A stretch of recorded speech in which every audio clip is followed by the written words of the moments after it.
Another cup of coffee, another podcast, another thinking about stuff, and using the creative process as the veneer for the whole discussion. How to take an idea and run with it seems to be the focus of the last few podcasts. Well, here we go again with another example of that. How to take a basic idea and run with it. What would you do is always the question.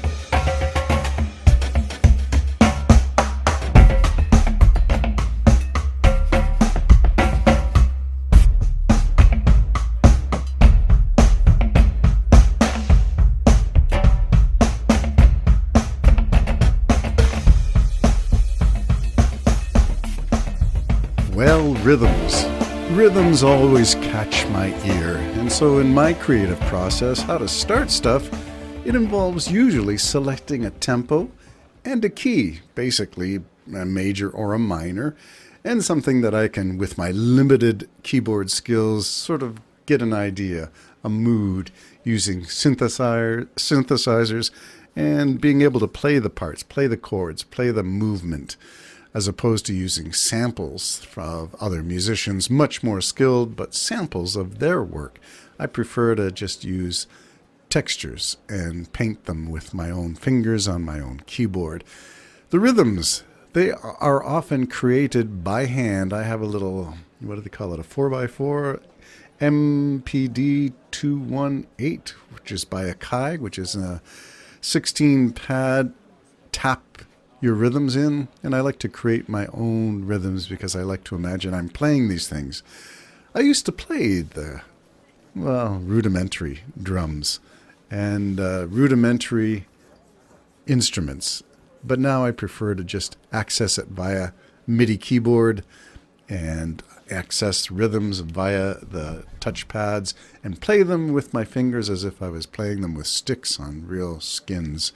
I like to imagine that I can do some of this stuff, so I try to not use samples, not to use prefabricated things, but use textures and play them and perform them. Well, that's enough about that. You can see where we went. Stay tuned or fast forward to the end of this, and you'll see where those basic ideas went when Keith added vocals, a message, and his guitars and bass. And for now, let's jump back into the world of things that kind of caught my eye this week. And the first controversy I'll go is with the testimony in Congress, U.S. Congress. Of course, things fascinate me. I'm a long time inquirer into things American and their view of jurisprudence and laws and process and democracy. So I found this to be of interest. The presidents of several, I think there were 3 major U.S. institutions. Harvard was one, University of Pennsylvania I think was another, and I'm not sure what the third one was, but they were asked to testify about the growing case of anti-Semitism on American campuses and why that seems to be the case, that American universities are letting this stuff go to the point where Jewish students are feeling isolated and threatened, if not literally verbally attacked, possibly physically attacked, and therefore feeling unsafe. How is it that this is allowed to go on American campuses? That is a good question. And you can see the process unfold before your eyes in various newscasts. You can see the protest, and it comes in the form of, somebody wearing an Israeli flag or somebody waving an Israeli flag, then being surrounded by pro-Palestinian activists on campus and being harassed and threatened, intimidated, sometimes kicked and shoved and pushed to the ground, beaten, sometimes just verbally assaulted. How is it that this is okay, and why is there no repercussion? We have the right to free speech in America. They have that embedded in their constitution. And yet we see that it moves from words to actions, and that becomes very, very troublesome. So I define terms. I've written a blog about it. I've written or recorded several podcasts where I've talked about the absurdity of saying free from the river to the sea, and to allow that to be a pro-Palestinian rally when it's really an anti-Semitic exterminate the Jews phrase. Like, I don't understand how these things can possibly be confused by well-intended left woke people. And yet we had three presidents of 3 American universities testify before Congress. And I gotta say, I find myself in this strange world where I am agreeing with people that I don't agree with. Elise Stefanik, who asked some of the most direct questions, to which we heard the most absurd response, I'll use the word context. If you haven't heard that one, that was the response, and I can't tell you which university president. I think she has since resigned, and I think it was University of Pennsylvania, but they all said basically the same thing.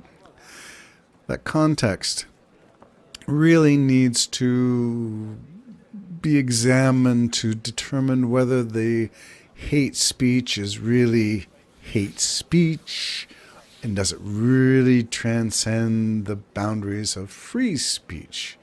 So there's a line between free speech and hate speech. Hate speech is not allowed. And when the rallies talk about intifada, globalized intifada, when they talk about from the river to the sea, when they talk about Hitler didn't do the job, we'll finish it, when they talk about Stars of David going into a waste bin, you know you got a problem. And so context, really context.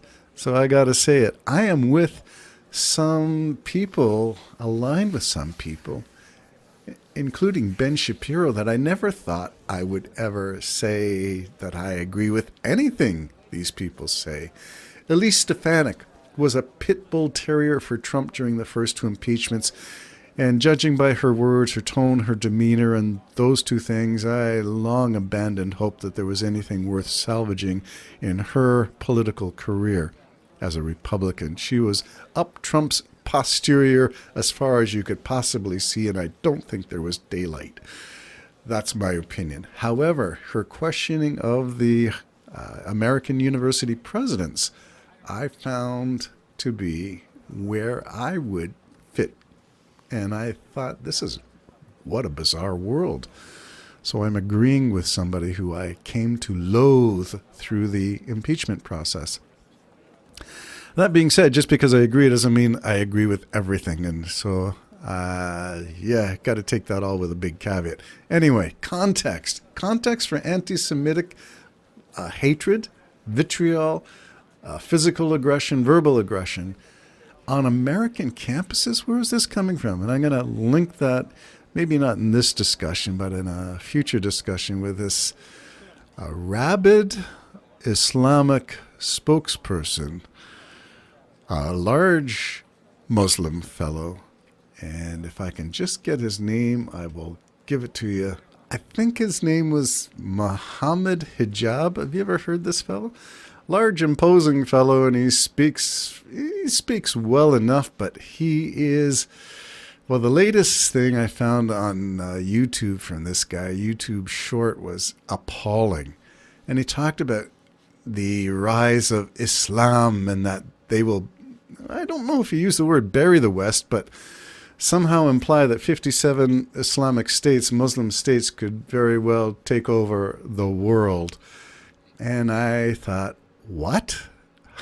What are you saying? I don't mind the academic discussion of Islam versus Christianity versus Judaism versus any faith tradition. I don't mind the academic speaker's corner approaches where you can present your case, but I do mind when you become issuing physical challenges, because this fellow is large and imposing. Yeah, you want to take it to the street? Come on. Come on. Yeah, what? So this is the aggressive form of radical Islamism. Now, if we call it radical, I'm not sure. Is it just the latest manifestation of something that's already baked in, which is hatred?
Avoid confrontation, don't challenge it, or get involved.